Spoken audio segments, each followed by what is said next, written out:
Subic Bay 3K. Ano tropo? It's week 4, day 2.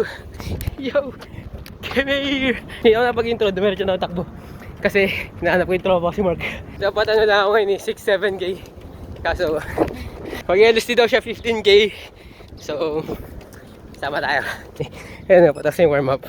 5 seconds. Ayan lang. 13.27. May na lang.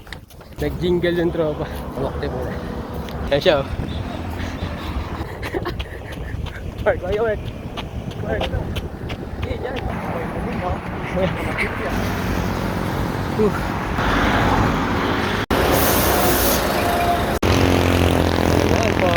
Gulo. Hey. Fishing. Hey. Pasok kami sa looban.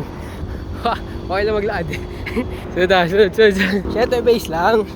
Pero angat tayo, abulin natin siya.